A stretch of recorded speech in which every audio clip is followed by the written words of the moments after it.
Welcome to Dr. Downey's Sleep Inc. This clip is on how sleep and dreaming unfolds. It's a very interesting topic because sleep and dreaming are things that we all like to talk about and do. And people think there are nights when they don't have dreams. Sometimes that is true, depends on a lot of things, but most of us dream every night. And most of us dream 3 to 5 times each night. One of the things that I have here on this graph, this is actually borrowed from National Geographic magazine probably, 15 years ago. It's an old one, but it's still really good.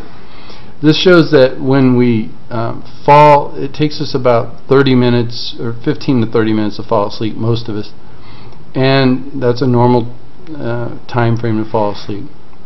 After we fall asleep, we move into different sleep stages. Stage 1 sleep is where you feel kind of that drowsy feeling, but if someone were to awaken you, so to speak, you might not actually feel like you had actually fallen asleep. Maybe like a lapse in time, but you wouldn't feel deeply asleep.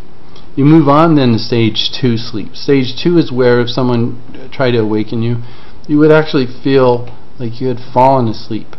About half the time you would feel that. Other times you might be a little more alert in stage 2. Other times more deeply asleep. It just depends. But that stage occupies about half the night. So it's kind of that humdrum sleep, stuff that isn't what novels are made of, but it is very common in sleep. Deep sleep, so-called deep sleep, where it's harder to arouse you from sleep, occurs in stage 3 and 4. You can see sort of on these brain waves that our brain waves are much higher, we're more deeply asleep. The height of the brain wave correlates with the depth of sleep. So the higher the wavelength, the slower the brain is, the more deeply asleep you feel. So if you were to awaken out of those stages, you might not even remember what someone was saying when you first wake up. It takes you a little time to kind of catch your orientation. The more sleep deprived you are, for example, and the more I wake you up out of stage 3 and 4, the more likely you are to hardly remember anything.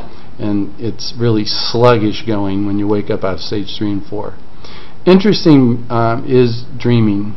In Rem sleep, or rapid eye movement sleep, you can see that most of the dreams that we have occur during that time. About 95% of the fantasy-like dreams occur in rapid eye movement sleep, or dream sleep.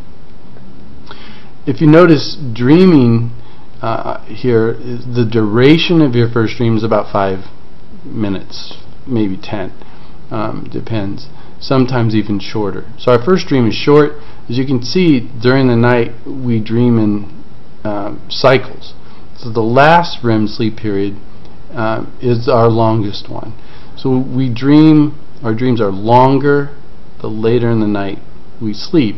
So if your alarm clock goes off and interrupts this last dream, you may have more vivid imagery during that dream, maybe be able to remember it more than other dreams.